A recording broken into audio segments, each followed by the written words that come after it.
Welcome to the T2 Hubcast with me, Martin Johnson. And me, Denise Casserly. Bernice, how are you? I'm very well. How are you? Good, thanks. Good. You've been busy. Super busy. I think last month there was only 1 week where I was actually in Hull. So yeah, out and about doing all sorts of different things. It was good. Good. And how far into your T2 journey are you now? So this is month 6, I think. It feels like you've been here far more than 6 months. Yeah, it does. It does feel like much longer. So it was end of March I joined. And I think that's because of your experience in learning and development and in the industry, you hit the ground running really quickly. So you was almost like taking on clients and doing sessions within month 1. So it's like you've been doing 5 months of delivery. And that was because you got up and running quickly, I think. Yeah, I think for me, the biggest change was switching from designing my own content and delivering it to then learning someone else's content and learning lots of good T2 models as well, and then taking that forward. Well, you're doing remarkably well, B. And it's nice to get you in the office before your next trip, stroke gig to do a podcast. And one of the things I've been doing a lot on lately is performance auditing. We'll explain a little bit more in simple terms what we mean by that. You're going to do a bit of it with a client coming up. So we thought, right, let's get in the podcast room and talk about what is it, why is it important, and what do we see in those who do it well versus those who don't or struggle. And let's be honest, the vast amount of our clients don't do it at all. Yeah.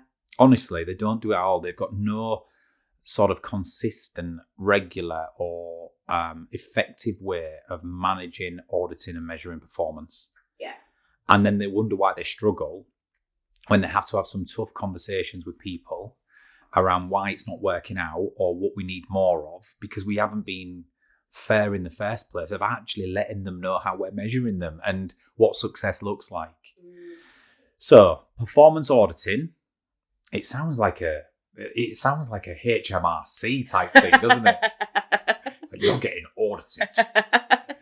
But performance auditing is around how do you effectively review, track, measure, review, and audit an individual's performance, a human's performance in the workplace. And my view and our experience is simplicity with this beats complexity. Because you've worked in L&D a long time, B, and I'm assuming you've seen all sorts of competency frameworks, 50-page documents, small print, and we wonder why people don't engage with that. Yeah, I think a lot of HR functions really struggle to get the balance right when it comes to performance, because it can sometimes be very much HR-led. And it's a whole big, huge, ginormous 4-page form. And that completely takes over from the conversation and actually reviewing that performance. But then some organisations, they think, right, okay, we don't want to do that. So they take a step back. And it's very much the organisation, the managers and the leaders have the freedom. But the likelihood is then without that kind of little guidance from HR, nothing happens because they haven't got the guidance in place. So some people, it's a case of it's too much or too little at all. So nothing happens. Yeah, you're right. And so we've developed a toolkit and a methodology that some of our clients use that simplifies the process, but still is robust enough to be able to give some real clarity on expectations and a scoring system and a regular review system that allows both the recipient and the manager or leader to form this ongoing collaborative process of reviewing how well they're doing and what is required of them. And in turn, we'll talk about it at the end, but this then feeds into career plans. It feeds into reward and recognition. It feeds into honest conversations if they're needed. But it's a bit more robust than just the manager's observation of how someone is getting on. Yes. Which is, it absolutely flabbergasts me, B, how still that is very common in today's Why do you think that happens, that so many businesses and organisations don't take the time to review and audit performance? Really good question. I think, number one, people are busy. Yeah. So you just get caught up in the day-to-day of doing what you do. And you haven't got time for filling in performance audit documents and having hourly discussions on where we're heading and expectations. You're fighting fires and you're doing ops and you're delivering your product or service, or you're dealing with customers, or whatever it is that you do. You just get caught up in the sheer doing that you don't take time to do it. I think that's a massive reason. Yeah. And also part of that is the psychology around the amount of value you place on doing performance reviews and individual development plans versus doing a customer proposal or fighting that fire, or whatever it might be. You don't place the value on it because you think, oh, that's all fluffy and that's all futuristic stuff, and that's all, this is the real in the here and now, and I've got more things to be doing with my time. Yeah. And that's the biggest mistake people make, because actually the value on doing some type of scene setting and clarity around expectations and performance is the most valuable time you will ever spend as a leader in the long term. Yes. Because then you won't be fighting those fires in the future. You won't be getting your hands sort of in the weeds. You won't be consumed by the workload if you've got a highly functional team who are all performing optimally. Yes. If that makes sense. So I think that's one of the reasons. I think the other reason would be, I don't think people know how. So even where there is a desire to spend the time doing it, I think knowing how to do it properly and engage in those conversations properly is still very alien and very, uncertain for managers. I think it brings a lot of anxiety to some managers, especially managers who have maybe had bad experiences in the past, either from kind of how their performance has been managed, or if they've never had any development or guidance on how to even have that type of conversation. So then the result is HR think, oh, well, we need to help everyone and give them guidance. And then that's where the ginormous, huge form comes in and that takes over. So that's because for years it's been done so poorly that the perception of it, both on the recipient and the manager's side at times, can be, this isn't about enabling performance and measuring performance and coaching and developing people to greater careers. This is about Big Brother, micromanaging, having a history of evidence that if I have to pull the trigger and get rid of you, I can. Yes. So the intent is not understood from the outset. I mean, if you remember, I still think some people call it that now, but back in the day it was called PIP, Performance Improvement Program. Yeah. It's like already it sounds like I'm under the microscope. I'm under the spotlight, and if I don't get this right, I'm out. So there's there's been a positioning piece that we've got wrong for years for me around managing performance. And with what we're saying here, you've got an opportunity to turn that perception round if you get it right from the start. Yes. So let's transition into our model and what we work with customers on and how we simplify it. The first thing is I use the word performance auditing. I would never ever use that as the actual brand with the person. Yes. I would use it as a terminology for you as a manager to understand what you're trying to achieve here. You're trying to measure, audit, improve, and coach high performance. Yeah. You could call them individual development plans. You can call them performance plans, even though that has a stigma with it, performance plan. Yeah. You can call them performance improvement tools, whatever you want, right? You can brand it how you want. It's got to be something that you and the recipient can engage with. So I think the branding and positioning of it is important. Needs thinking about. Number two, I think you need to, traditionally, we've always measured objectives. Yes. KPIs, that age-old term of KPIs, key performance indicators. I like to call them objectives, which are in your job, for your role, what are the objectives you need to achieve? So as a consultant B, if I was giving you objectives, your objectives were, as a consultant, what do you need to do? Well, you need to maintain a high standard of delivery to customers. And if I can measure it, even better. And I would caveat that or put an extra line in that says, scoring a minimum of 4.5 out of 5 on your client feedback surveys every single time. So we can measure that. Every quarter we can say, how are you getting on with your delivery, B? Because that's your number one objective. And we'd look at your monthly scores through, say, 10 cohorts and 150 people. And if you're a 4.7 out of 5, me and you are high-fiving. I think at the minute I'm a 4.9. So 4.9. So she's well ahead of the target. If you was a 4.5, that's the thing I've set. I'd go great. If you was a 4.4 or 3, I don't think we'd be having a disaster conversation. But what we might be going is going, what's dragging your average down there? Yeah. And we could maybe hone in on some areas of your delivery that we could offer some coaching on. Most importantly, objectives are based on your role. Yeah. And they are, if where we can, using the SMART analogy or whatever you want to use, measurable, achievable, realistic, all of that type of stuff. But they are unique to you and your job role. Yes. But there's another side of the fence. Behavioural. This is the one where people get uncomfortable. Do you know what amazes me, Ben? I'll bring you in because I'd be interested in your view on this. Everybody talks about they want a great culture. Yes, they do. We want to improve culture. We want to improve behaviours.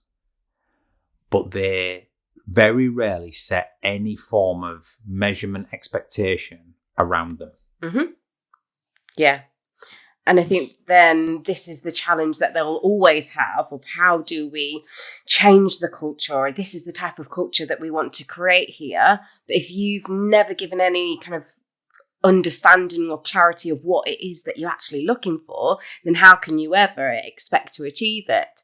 If people don't have that understanding of what is it that I need to do in order to create or bring myself to this team in the best way so that we can reach those objectives.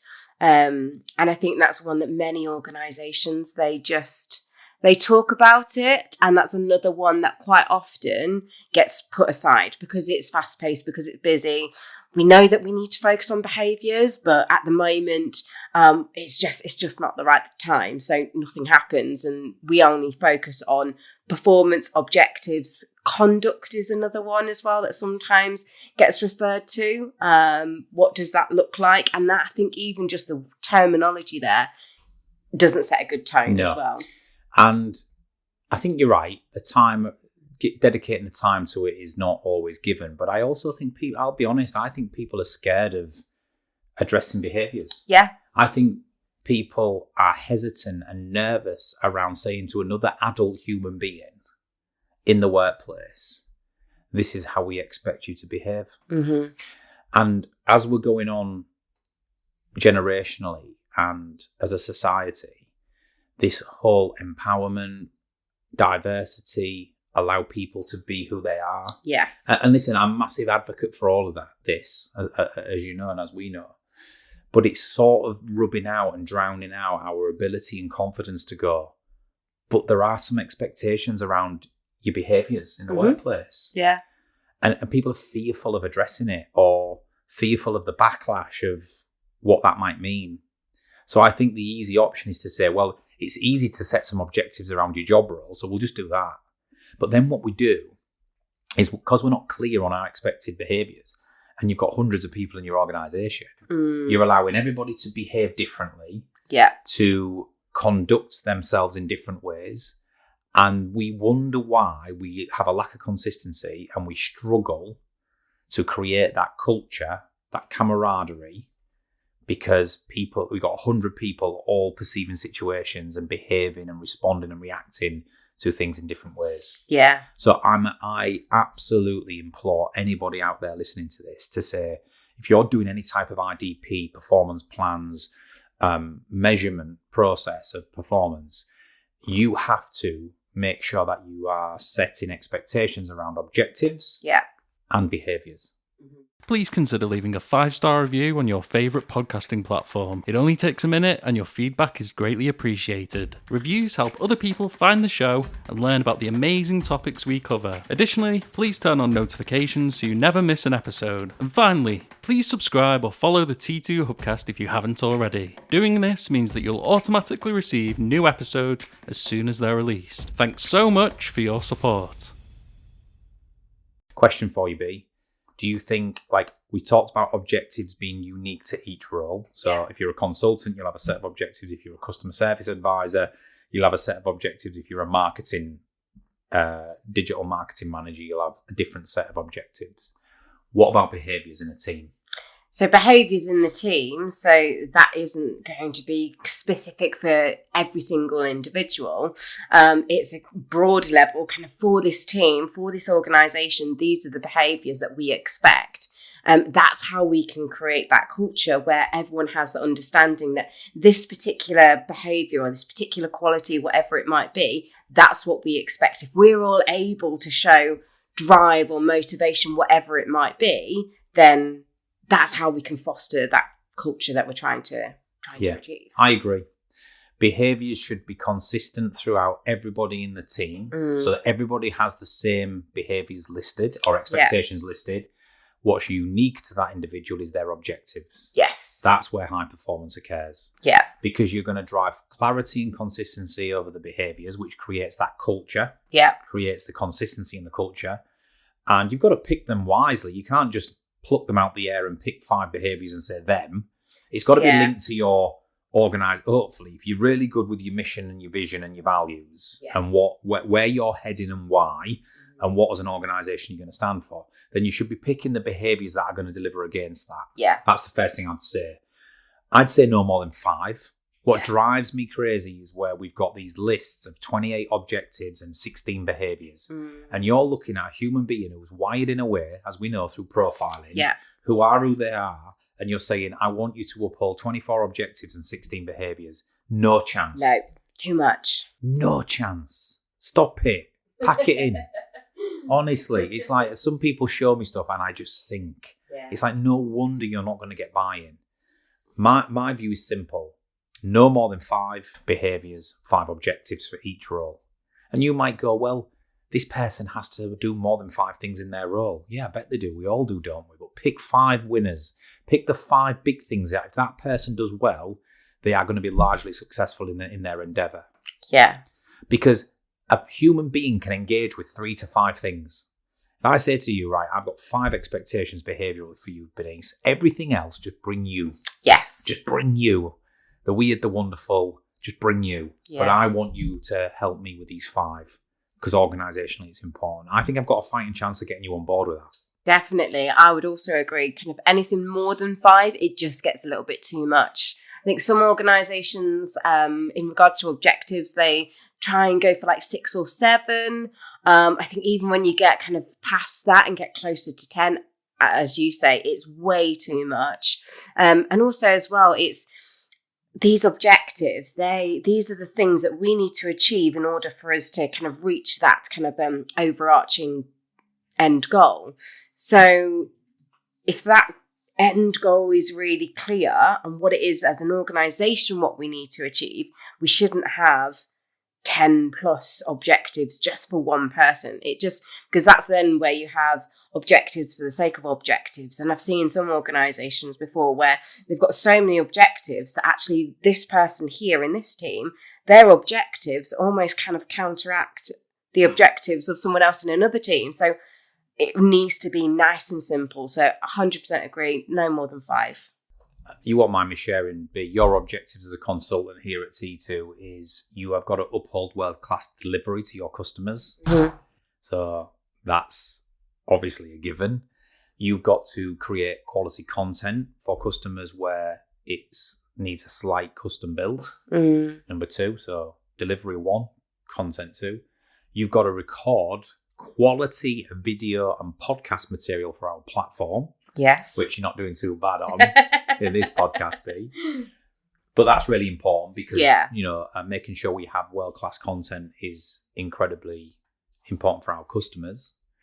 So, and you've got to support sales and client services with proposal generation and contract conversion because ultimately you're the consultant who needs to scope out what that client needs and be largely responsible for bringing our solution alive in the mind, right? So there's 4 objectives straight away that I think if you did do all 4 of them, you're doing your job incredibly well. You're an asset to the company. Yeah.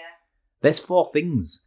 Deliver world-class experiences, create world-class content, record video and podcast material for the platform, and support client services with conversion. Yeah. 4 things that a good consultant needs to do. And yes, you could break that. So for example, the first one, delivery, there's about 5 objectives under that, but we've encapsulated it in 1. Yeah. So for example, if I was to break delivery down, you've got delivery of training sessions, you've got delivery of one-to-one coaching sessions, you've got delivery of virtual webinars and virtual onlines, you've got speaking engagements, right? So you've got but it's all delivery. Yeah. You've just got to make sure that no matter what engagement you're delivering, it's world class. Yeah. Whereas if you know what I mean? So you can make 14, 15 objectives, 4 or 5 big ones, and just have the clarity in the synopsis, if that makes sense. Yeah. So no more than 5, please, if you can. People can engage with that. And you've got more chance of buy-in. So let's say you have 5 objectives and 5 behaviors or 5 expectations around behavioral KPIs. We're going to review it every month, and then we're going to do a scoring system. Yeah. So me, the manager, I will score you on your objectives, because if I've been smart, excuse the pun, if I've been smart, they are measurable, achievable, realistic, etc., time bound. But I can give you an accurate score because the data will lead me, or the evidence will lead me to, like when you just said I'm a 4.9 out of 5 on my delivery. Yes, thank you. That's a very quick conversation, isn't it? It's a very quick conversation, because I go, before our review, I go 4.9 out of 5. Nothing more to say. Yeah. Apart from a massive well done. Keep it up. Mm. Let's move on to the next one. Yeah. The next one. So the KPI should be measurable, which means I can score them relatively accurately and take my opinion out of it. Yes. Or take some of my opinion out of it. It's very factual. Yeah. Or it's a combination of my observations, opinions, but also it's backed up by Yes. some measurements. Behavioural, however, let's say I've set you 5 behavioural. Majority of behaviours are observational Yeah. and opinion-based. Where you can have some stories, situations, examples that I can bring alive, it might bring a little bit of substance to it. Yeah, but it can't be just down to the manager. Yeah. Yes. So I might say, in that meeting last week, B, I didn't think you showed open-mindedness when you was being defensive to this suggestion. Mm. So that might be an example where I can bring some evidence into it, but you might go, I disagree. I thought I was just engaging in healthy challenge. Yeah. Do you know what I mean? Yeah. So behaviours are slightly more difficult than the objectives in the fact that they are a bit more opinion and down to perception. Yes. So what we would encourage on the behavioural side is that I score it and you score it. Yeah. In fact, I would think even on objectives we do that. We get the good practices, the manager will score it, but we invite the recipient, the team member, to also self-score. I think it's really important to have that kind of self-review as well. I think some organisations, they will do that. Some organisations, it's just a recommendation. We recommend that you self-review prior to having this performance conversation. But again, people get busy, so they don't do it. But I think that's really good from a manager's perspective.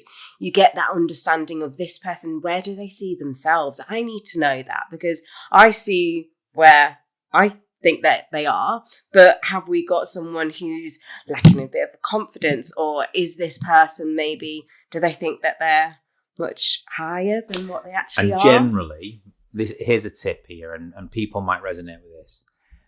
By doing that, it creates this, what is your position versus my position? Are we aligned, or are we not? Yes. So it's a really good starting point to open up the conversation. Generally, in my experience, high-performing people, the right people with the right behaviours, are always more harsh on their self-score than they are self-promoting. Yeah. And actually, I end up coming to those meetings where I'm like, no, you're miles better than that. Why are you scoring yourself down on that? Generally, that's the case. Whereas if someone feels slightly boxed into a corner or they're under pressure, the opposite can happen. They can start to over-justify and start to be a little bit more combative with their analysis than maybe yours is. Generally, though, you might be entirely aligned, which is good. Yeah. But I think it drives a bit more of a discussion than the just one side, one opinion. Obviously, the manager and leader's opinion is important. It is. You're the hiring manager. You're person in charge, your feedback is important. Yes. Right. But a two-way dialogue is far more productive in most scenarios. So I would say use a 5-point Likert scale. The 5-point Likert scale is 5 points of scoring, numbers 1 to 5. It's the simplest way to do it. 1 is poor, 2 is requires improvement, 3 is satisfactory, 4 is good, 5 is excellent. In any form of scoring, for accuracy in psychology, the 5-point Likert scale is the one you should be using. Yeah.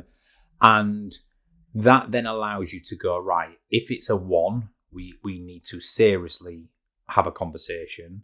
If it's a 2, it's not a complete disaster, but we definitely need to improve our performance. 3, you're performing to a level which is satisfactory and it's actually getting the majority of the job done. Could it be better? Absolutely. Let's work on just making that performance even better. 4 is a good place to be. Yeah. Everyone would love to be 5s, but where do you go if you're a 5 on everything? Yeah. I mean, do you ever get to a 5 properly? And can you always maintain that? I know. Yeah. So 4's a good place to be because it means you're definitely performing to a good standard, but there's some headroom. There's some headroom to push on and find even more. Yes. And that's quite an exciting place to be, I think. 4s are very common, I think, in my scoring because although if someone generally is a 5, there is a 5. But like you said, the next month they might have had a really tricky month and they've dropped back down to a 4. Yes. Because they've not managed a situation very well, or they've been a little bit irritable and triggered this month, or whatever it might be. So 5-point Likert scale is a really simple and easy way to do it. Get them to do it, you to do it, then you have the conversation. Yes. Yeah. So let's just recap where we're at. Performance measurement and improvement and review, whatever you want to call it, has to have some rigor. And to have some rigor, you have to have a simple model. We advise that you need to have expectations around objectives and behaviors. Yeah. Because then you're going to drive consistency in the culture and the behaviors you want to foster, and you're going to then measure them directly against how well they're doing their job. Yes. That's really important. No more than 5 for simplicity. You can box a bunch of them together under one umbrella if needed, but make sure it's simple to digest and to follow. The next T2 Leadership Retreat will take place on the 7th to the 9th of May 2024. To book your place on the ultimate leadership development experience from the People Performance People, or for more information, please visit www.trans2performance.com. What would you say is the right cadence for reviewing performance be? So monthly, quarterly?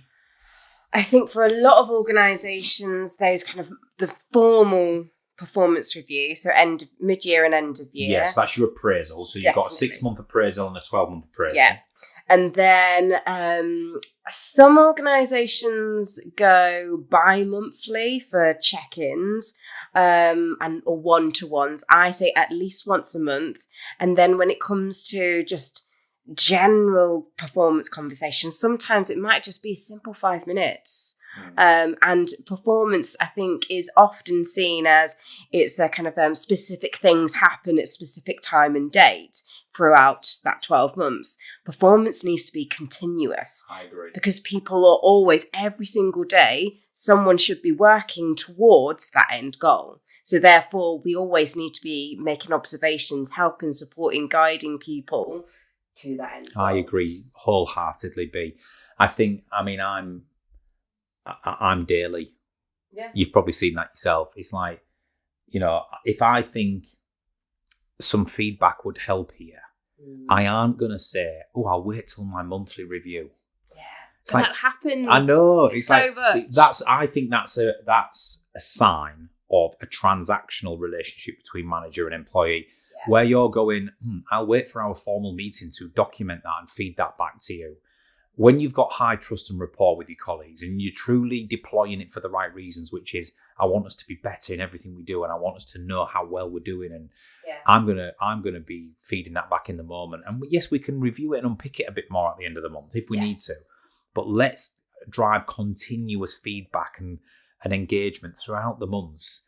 And usually if you do that well, you'll find that your monthly meeting or bi-monthly meeting is 20 minutes, half an hour. Yeah. Because you've covered it all, and we've already spoke about all of this. You do a bit of a review of the period, look at the scoring, set some objectives, and we're off. Yeah, I say to people so many times, that performance review or audit, whatever you want to call it, there should never be any surprises. And if there is surprises, then that shows that you've not been checking in enough. You've not been having regular conversations, because this person comes in and they're completely shocked by whatever that score is. And then that sets the tone for the entire year's experience of them. People come to dread them because it's like, oh my God, what's in Pandora's box here? What have I done wrong this month that they're going to come out with? They've kept the cards close to the chest, and I really don't know how this is going to go. If you've got a person in a team who feels like that, then you're getting it wrong as a manager or leader. You are. If you're leaving them to a state of anxiety where they don't know what to expect. I mean, you could say I over-communicate. I'm like, every day we're talking and tracking and checking and verifying and brainstorming how that went and what we could do differently next time. And then by the time it comes to any one-to-one, I'm like, right, so 4, 5, 3, 4, 4. I think if we free you up to do a bit more time, and we've discussed this already, and we're well on track with that, and that's how it should be, though. Yeah, no surprises, no anxiety. I remember quite a few years ago, early on in my career, it was the whole performance management cycle was very much kind of like that, specific times. Though it was quite a big team that we were working in. And it was always a case of when we knew that the manager was having the conversations, giving ratings and everything like that, it was almost a case of people would completely fixate on what that score would be. And people would be just so anxious for it. I was actually based in the office with the manager. Everyone else was UK wide, and I remember everyone used to message me on Skype saying, how was the boss today? Like, I've got my review later. And there was so much anxiety and nervousness, and it was simply down to because that manager probably had too many people to manage in the first place, that they weren't able to commit to having good, proper, continuous conversations. And I just look back to that situation, and it was always like that. Every single time it got to the kind of performance time, there was just so much anxiety and stress for so many people. Yeah, making it a trust-based, high degree of rapport relationship with the intent behind it is to be the best we can be. Yeah. And I'm going to commit to coaching and developing you is where you want it to be. You don't want it to feel like this system of evidence and uncertainty and I'm under the microscope. Yeah. Same for objectives. And then you can literally, on that grid, you can go 4.2 on performance, 3.8 on behaviours, you're in the nurture zone. Yeah. Or 2.2 on performance, 2.1 on behaviours, you're in the bottom left. You're in the, underperforming poor behaviours zone. We call that the straight back zone.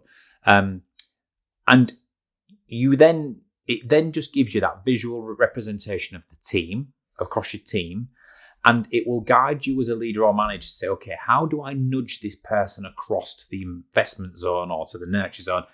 What do we need? What's scoring them down? What are the behaviours that I've scored down? Let's revisit and target them and discuss in the one-to-one how we can improve them. Yeah. Or maybe it's an objective-based one. But having a simple system for ongoing performance and review is really important. And again, make it digestible, make it regular, and make sure it's both objectives and behaviours. Yeah. And I would say make sure the behaviours are consistent throughout. A couple of people have said to me, B, if you use the same 5 behaviours for everybody in an organisation, let's say it's 1,000 people, and some people are in the factory shop floor, heavily health and safety led, operative led, versus some people who are sat up in the office in the marketing team. Yeah. How can you have the same behaviours for them? Well, my answer to that would be this. I would definitely have the same 3 to 5 core behaviours that uphold the values of the organisation. Yes. But give yourself a bit of wriggle room on a couple of additional ones that might be more pertinent to your function. Yeah, definitely. So if you're an operative on the shop floor, you might have the same 5 behaviours as everybody else, but I might have safety first. Yeah. Or a safety mindset, or I don't know, vulnerability, honesty, I don't know, whatever it might be that will lend itself to being an operative on the shop floor. Yeah. And you might have a couple of different ones for sales because you're very target driven and, but try and at least share the same 3 to 5 throughout the organisation and give yourself a little bit, if anything, a bit of wriggle room to have a couple of additional ones that are unique to your team and your team's purpose. Yeah. I think that's okay. Somewhere I've worked previously, so you had 3 values. So it was 3 values, and then it was a huge organisation. So you're looking at kind of nearly 20,000 employees. So of course, all of those behaviours are going to look different, but those behaviours had to align to those core values. You might say those values were a little bit vague, but you were able, I suppose because of that, you were able to align for every single role, no matter kind of where that person worked. So as an example, some of the guys that were working in customer experience and sales, they had really nice, clear behaviours that made it real for them and how to deliver a great experience to their customers. That said, my behaviours would have been completely different, but they still aligned into those core values. So yeah, I think it's how you want to use those. Do you have your values and then the behaviours that you're looking at? Or, as you say, are we going for kind of some shared behaviours and then the additional ones? Well, I think also as well, you make a good point, because with all of this, the reason it falls in and doesn't wash with workforces is when you just cherry pick behaviours with no explanation or direct correlation to how it's going to underpin and drive outcomes. And you've got to do that. So there's a great book called Does It Make the Boat Go Faster? And it's a real simple analogy, but it was very objective based, but it was a rowing team running up to, and I think it was an Olympics campaign. And basically over 4 years, they asked themselves the question, whatever objectives we put into this workplace, does it make the boat go faster? And if the answer to that was no, they're not going in. Yeah. And that's really easy to do when you're talking about training regimes, nutrition, aerodynamics, whatever it might be. Does it make the boat go faster? If the answer is yes, then it's an objective. And that's why objectives are so easy for every leader, manager, and organisation to define. If you're in sales, customer service, manufacturing, retail, digital, whatever you're in, finance, you can go, these are your objectives, because it will make the boat go faster. Yes. It will make whatever you're here to do, it will help you deliver that outcome. So people buy into them. Behaviours, however, I think some people don't do a good enough job of following the same process with behaviours. They cherry pick, like they're going on a way off site, they do a bloody brainstorming session and they go, we want to have authenticity and integrity and all the rest of it. Now, if I'm an operative on a factory floor and I say, you tell me how that makes me deliver 80 units a day, right? Unless you're willing to do that, it's not going to get bought in. They're not going to buy into it. Yeah. And some people, they just don't even have that understanding of what it means. Sometimes it literally is just a word. It's just a word. I mean, the amount of organisations that will throw in teamwork. But what does that mean? What does that actually look like? What am I specifically doing to show that I work well as it within a team? Well, we discussed one of the consultant behaviours on our model before we come into this room. Yeah. And one of them was resilience. And, we know and we define resilience as a person's ability to return to their baseline state mentally and emotionally after they've encountered a challenge or a problem or triumph and reward. So what that means is whether you're experiencing these big peaks of reward and triumph or these troughs of triggers and emotion and challenges, as a consultant, you have to return to your baseline state pretty quickly afterwards. And the reason that that's so important as a behaviour to your role is that you're delivering sometimes 4 times a week. The client engagements come thick and fast. So if you go in on a Monday and you have a challenging group or you have a bad day or, I mean, it's very rare because you're a 4.9. I know, but come on, Martin. Let's say you do, and you come back to the office and you're massively triggered Yeah. and you're defeated. And at 9 o'clock tomorrow morning, you're in with another client for another day. You have to air that, get it off your chest, deal with it, compartmentalize it, and you've got to get back to your baseline, show some resilience, get back to your baseline, because tomorrow's gig cannot be affected by the way. And if you didn't have the ability to do that, B, and there was a knock-on effect into the next one and the next one, that 4.9 starts to decrease. Yeah. So we expect you to learn about building your resilience, displaying a level of resilience as a behavior in order to be a good consultant. And because I can explain why that's important, you get it. Exactly. You don't just go, he's telling me to be more resilient and he thinks I'm not resilient. You go, no, it's really important for this job because you can't be knocked for too long. No. On the contrary, let's say you have an amazing gig and all the feedback is 5 out of 5 and you're getting social media comments, B's amazing, thank you so much. You just can't take your, foot off the gas and dine out on that. You've got another gig tomorrow. Yeah. So enjoy it, Yeah. enjoy the moment, bring yourself back down and let's prep and go again. Yeah. So resilience is your ability to return to baseline state. And I think as a behavior, that's really, or an attribute, or whatever you want to call it, that's a really important thing to have as a consultant because you're so busy and every gig's different and you need to be the best version of you at the start of each one. Yeah. And that's where you're doing it right, rather than, I think sometimes with some organisations, when it comes to the behaviours, they almost think of it as very personal things. And this is where they worry, linking back to what you said at the very beginning of the podcast. They don't want to feel as though they're trying to force someone to behave a certain way, or whereas something like that resilience, that is, it's an attribute, isn't it? So that is something anyone can be resilient, no matter who they are or what their personality looks like. It shows up. But because I've defined what we mean by it and why it's important for the job role, I'm sort of saying to you is if you don't have this, you're not going to be able to succeed in your endeavours as a consultant. Yeah. It's almost like the how to the objective. Yeah. So if I know that I need to delivery is one of my objectives, and I've got all of these particular kind of stats that I need to hit, and we know how I'm going to measure that, how am I going to achieve that? Well, I'm going to achieve that by having drive, and I'm going to be resilient as well. It needs to have that direct link. Yeah. Whereas let's say you was a massage therapist and you worked in a spa all day long, and you had a nice tranquil room and you had nice music and the smell of the aromas and you massaged people for a living, would you need resilience as one of your core behaviours, attributes? No, you wouldn't. No. There's not many fluctuations in challenge and pressure of a massage therapist. No. What you might need is patience. Yes.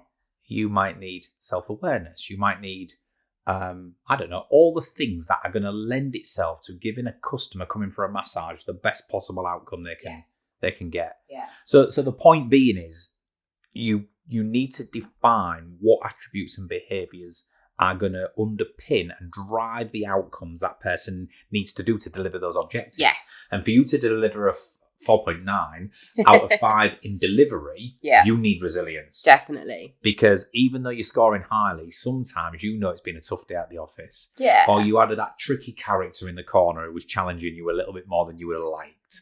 Or you've just had a crap day on the road and it took you ages to get there. You was rushed at the start. It took you 3 hours to get home. You're tired.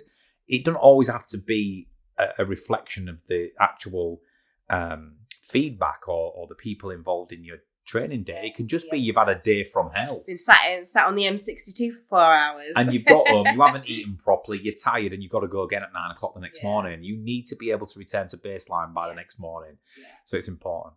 Right, let's wrap this up because we could talk all day on it. It's really fascinating. Performance management, measuring, improvement, performance auditing, just the ability to work with someone in the team and go, right, here's how I'm measuring you, or we're measuring you. Here's what success looks like, both objective-based for your job role and behavioural-based that underpins that. We're going to review it regularly. we're going to apply a very simple scoring system. It's going to be a two-way communication. I'd like you to self-score and self-analyze each month as well. But this will be our flag on the hill. It will be what allows us to gauge how well we are doing. Yes. It'll always also be something that we can, wrap your career progression around, your reward and recognition, etc. And we're going to have honest conversations if we're underperforming, but I am not going to miss the opportunity to praise and reward if we absolutely nail it. And that's the thing that people need to understand. Keep them to 5 max. Yeah. Book it quite a few under 1 if you need to. That's how you make it specific as well. Yeah. Yeah, for sure. Make the behaviours very specific to outcomes and apply some rigour and diligence. And this is the final thing I'll say. It's easy to bump these discussions because the boss wants you or because a meeting's come up. What is that saying to the recipient if you continue to cancel their reviews for other stuff? Well, they won't buy into it for a start. If you're not willing to take it seriously and buy into it, then they won't. Yeah, there's something that has such an impact to so many people. When a one-to-one or a performance conversation gets cancelled, that sets the tone that this isn't important. And it is, and it's right, and it's well, if you're not going to bother, why should I? Yeah, performance is critical to any business. So if we're not having conversations about it, what are we doing? Exactly right. Hopefully, that's given our listeners food for thought. I think if you have a process in place at the minute and it sounds like that, well done. If you have a process in place at the minute and it doesn't sound like that, but you've got a process in place, then think about where you could bring in some of those elements to enhance it. And if you have no process in place, and be honest, because the many will, if you have no rigour or process in place, you must at least get started with simplicity. Definitely. So think about some of the ways. And if you want access to our toolkit or some of our materials, please get in touch with us. And I'm sure we'll be posting more on this in the future. Yes. Bernice Castley, thank you very much. Thank you, Martin Johnson. And we'll be back shortly with another T2 Hubcast. Are you a fan of our podcast? If so, make sure you're following us on all of our social media channels. You can find us on TikTok, Instagram, YouTube, Facebook, LinkedIn, and Twitter by searching Trans2 Performance. By following us, you'll have access to exclusive content, special announcements, and more. Join the T2 community today.